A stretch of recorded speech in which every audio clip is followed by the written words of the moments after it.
بسم الله الرحمن الرحيم.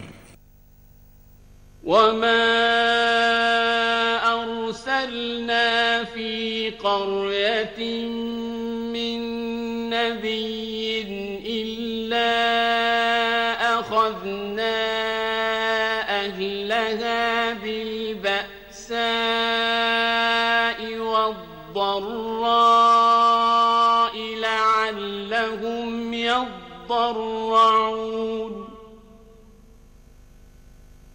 ثم بدلنا مكان السيئة الحسنة حتى عفوا وقالوا قد مس آباءنا الضراء والسراء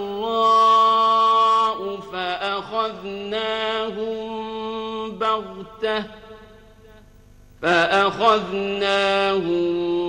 بغتة وهم لا يشعرون। हमने किसी शहर में कोई पैगंबर नहीं भेजा मगर वहां के रहने वालों को जो ईमान न लाए दुखों और मुसीबतों में मुब्तला किया ताकि वो आजिजी और जारी करें। फिर हमने तकलीफ को आसूदगी से बदल दिया, यहां तक कि वो मालो औलाद में ज्यादा हो गए तो कहने लगे कि इसी तरह का रंज राहत हमारे बड़ों को भी पहुंचता रहा है।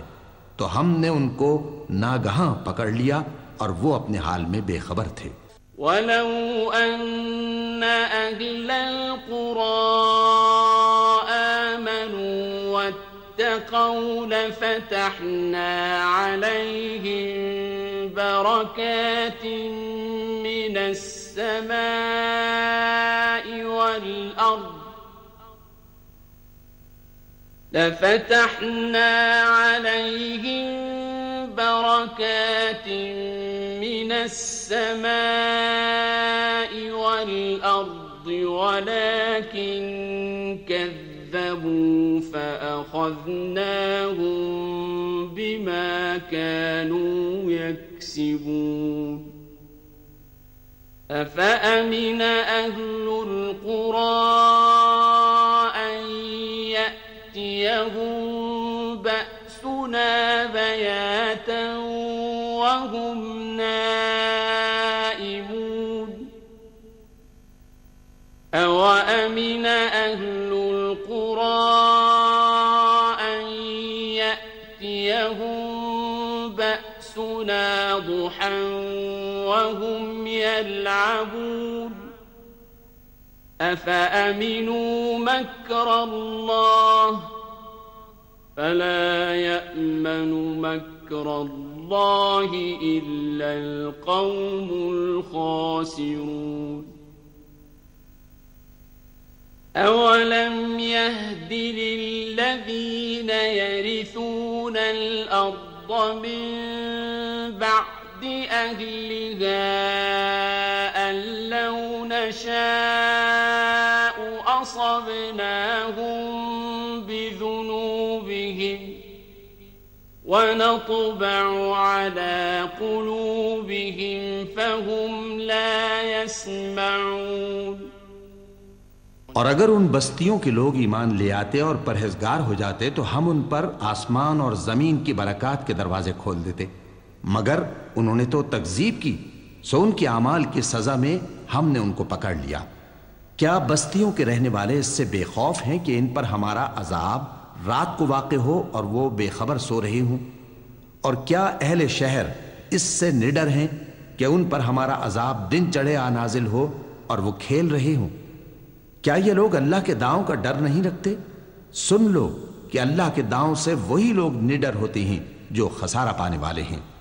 क्या उन लोगों को जो अहले जमीन के मर जाने के बाद जमीन के मालिक होते हैं ये अम्र मूजिबे हिदायत नहीं हुआ कि अगर हम चाहें तो उनके गुनाहों के सबब उन पर मुसीबत डाल दें और उनके दिलों पर मोहर लगा दें कि कुछ सुन ही ना सकें। तिल्कल कुरान अलैक मिन अंबाइहा वलक़द जाअतहुम रुसुलुहुम बिलबय्यिनात फमा कानू लियुमिनू बिमा कज़्ज़बू मिन قبل كذلك يطبع الله على قلوب الكافرين وما وجدنا لأكثرهم من عهد وإن وجدنا أكثرهم لفاسقين ثم بعثنا من بعدهم موسى بآياتنا إلى فرعون وملئه فظلموا بها فانظر كيف كان عاقبة المفسدين وقال موسى يا فرعون إني رسول من رب العالمين حقيق على ألا أقول على الله إلا الحق قد جئتكم ببينة من ربكم فأرسل معي بني إسرائيل ये बस्तियां हैं जिनके कुछ हालात हम तुमको सुनाते हैं और उनके पास उनके पैगंबर निशानियां लेकर आए मगर वो ऐसे नहीं थे कि जिस चीज को पहले झुटला चुके हों उसे मान लें। इसी तरह अल्लाह काफिरों के दिलों पर मोहर लगा देता है और हमने उनमें से अक्सर लोगों में अहद का पास नहीं देखा और उनमें अक्सरों को देखा तो बदकार ही देखा। फिर उन पैगंबरों के बाद हमने मूसा को निशानियां देकर फिरौन और उसके दरबारियों के पास भेजा तो उन्होंने उनके साथ कुफ्र किया।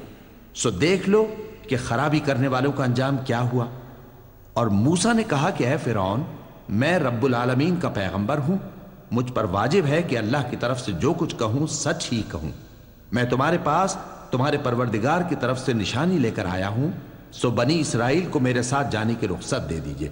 قال إن كنت جئت بآية فأت بها إن كنت من الصادقين فألقى عصاه فإذا هي ثعبان مبين ونزع يده فإذا هي بيضاء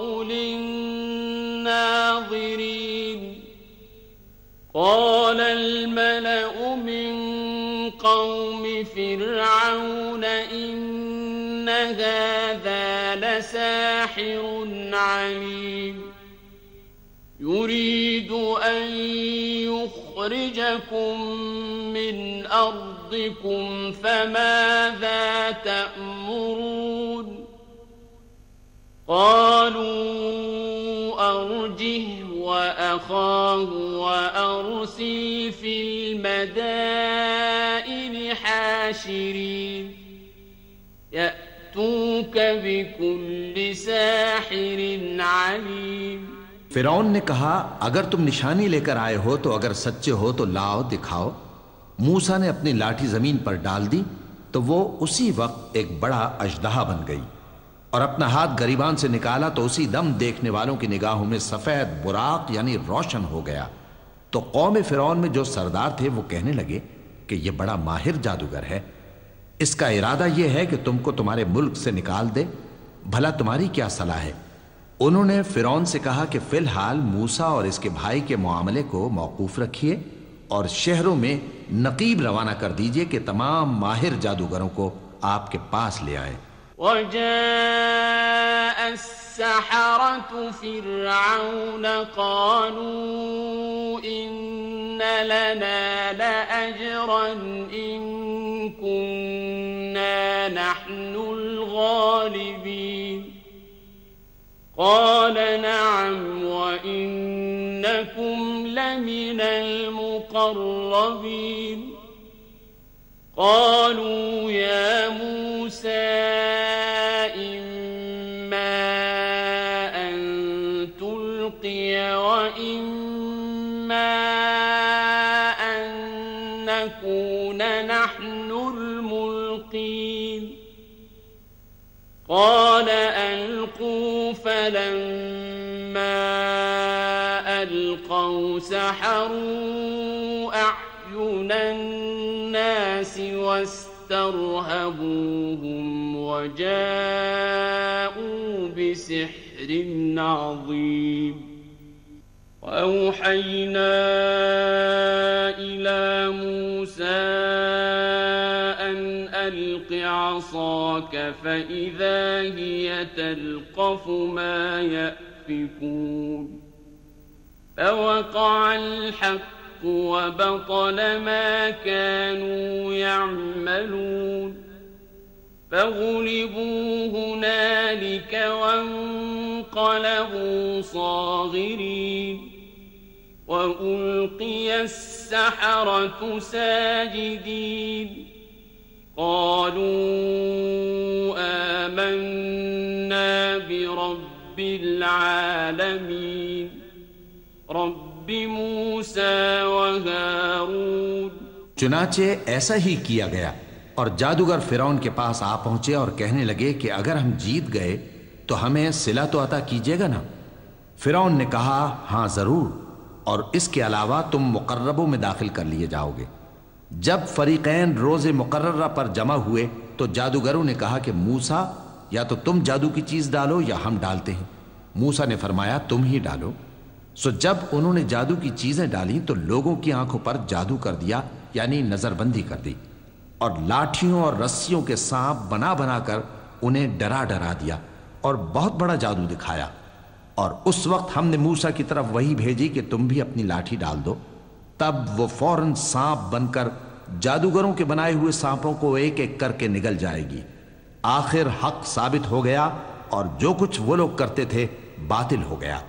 चुनाचे इस मौके पर वो मगलूब हो गए और जलील होकर रह गए, और ये कैफियत देखकर जादूगर सजदे में गिर पड़े, कहने लगे कि हम सब जहानों के परवरदिगार पर ईमान लाए, यानी मूसा और हारून के परवरदिगार पर।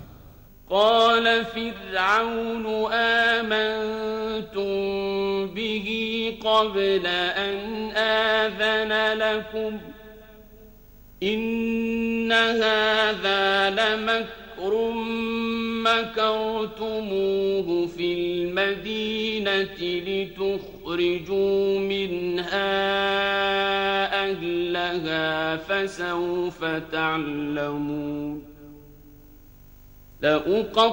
لأقطعن أيديكم وأرجلكم من خلاف ثم لأصلبنكم أجمعين قالوا إنا إلى ربنا منقلبون وما تنقم منا إلا أن آمنا بآيات ربنا لما جاءتنا ربنا أفرغ علينا صبرا وتوفنا مسلمين। फिरौन ने कहा पेशतर इसके कि मैं तुम्हें इजाजत दूं तुम इस पर ईमान ले आए। बेशक ये फरेब है जो तुमने मिलकर शहर में किया है ताकि अहले शहर को यहां से निकाल दो। सो अनकरीब इसका नतीजा मालूम कर लोगे। मैं पहले तो तुम्हारे एक तरफ के हाथ और दूसरी तरफ के पांव काट दूंगा, फिर तुम सबको सूली चढ़ा दूंगा। वो बोले कि हम तो अपने परवरदिगार की तरफ लौट कर जाने वाले हैं, और इसके सिवा तुझको हमारी कौन सी बात बुरी लगी है कि जब हमारे परवरदिगार की निशानियां हमारे पास आ गईं तो हम उन पर ईमान ले आए।